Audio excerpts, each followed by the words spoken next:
Merci. La parole est maintenant à Madame Véronique Besse.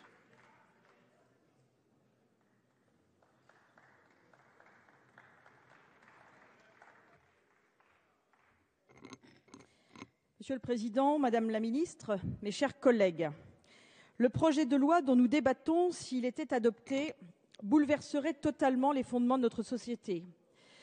Vous l'avez dit vous-même, Madame la Ministre, il s'agit d'une réforme de civilisation. Or, ce bouleversement est-il souhaitable? Comme des millions de Français, je ne le crois pas. D'abord parce qu'il aboutira à la dénaturation du mariage. Comme vous le savez parfaitement, le mariage n'a jamais été une reconnaissance sociale d'un sentiment entre deux personnes, aussi fort soit-il. Ce sentiment ne justifie pas lui seul le mariage. Le mariage ne saurait non plus se définir comme une simple niche fiscale. On ne se marie pas pour bénéficier d'avantages fiscaux, on se marie parce que l'on veut tout simplement se construire un avenir. Le mariage est bien plus qu'un contrat, c'est une institution multiséculaire, reposant sur l'altérité homme-femme destinée à assurer continuité et stabilité à la société. C'est sur cette famille naturelle que reposent toutes les sociétés du monde. L'institution du mariage est la reconnaissance juridique de l'alliance entre un homme et une femme pour la pérennité de la société à laquelle ils appartiennent. Deuxième enjeu majeur, ce projet ne prend pas en compte l'intérêt de l'enfant. C'est sans doute le point le plus fondamental. Votre projet de loi est décalé. Il a été conçu par des adultes, pour des adultes, sans tenir compte des besoins de l'enfant. Il a été conçu par un gouvernement et une majorité parlementaire pour répondre aux revendications de lobbies ultra-minoritaires dans lesquels la grande majorité des couples homosexuels ne se retrouvent pas. Au final, les otages de ce texte, ce sont les enfants. Vous privilégiez le désir d'enfant au droit de l'enfant. Le priver par anticipation du bénéfice de l'altérité sexuelle de ses parents n'est conforme ni à sa nature, ni à son intérêt. Cela revient à l'exposer volontairement à des difficultés d'identification et de structuration de sa personnalité. Si le mariage civil prévoit la complémentarité homme-femme, c'est essentiellement parce que l'enfant a besoin d'un père et d'une mère. Comme les millions de Français qui demandent un référendum ou qui sont opposés à ce projet de loi, nous considérons que personne ne peut s'octroyer le droit de priver un enfant d'un père ou d'une mère. C'est fondamental.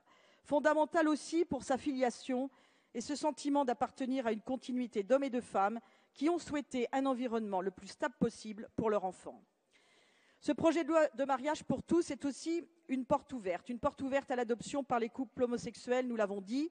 Cela rendra plus difficile l'adoption à l'étranger pour des milliers de couples, car l'autorisation d'adopter pour les couples homosexuels fermera la porte de l'adoption dans certains pays qui sont hostiles à ce type d'union. Une porte ouverte au nom du droit à l'enfant, à la procréation médicalement assistée, la PMA, pour les couples de femmes. Vous la préparez pour mars, c'est la prochaine étape. Une fois ce texte sur le mariage adopté, plus rien ne s'opposera à la PMA. Au nom de l'égalité entre les adultes et du droit à l'enfant, elle sera sans aucun doute autorisée pour les couples de femmes. Une porte ouverte enfin à la gestation pour autrui pour les couples d'hommes, c'est une suite logique.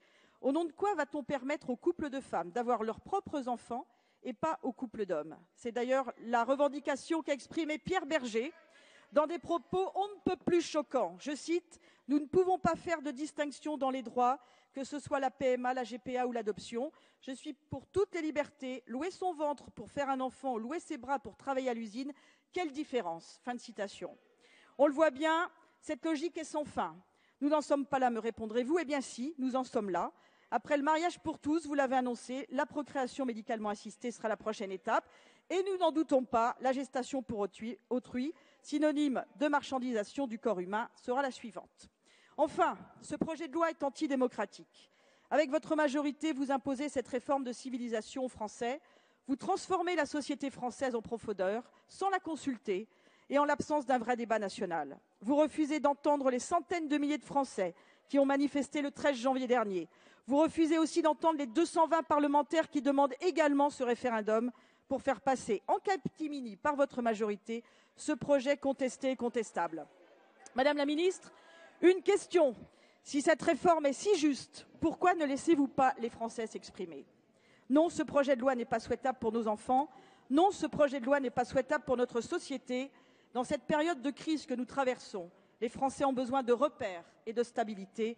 Cette réforme est une réforme d'apprentis sorciers dont les premières victimes seront les enfants. Merci.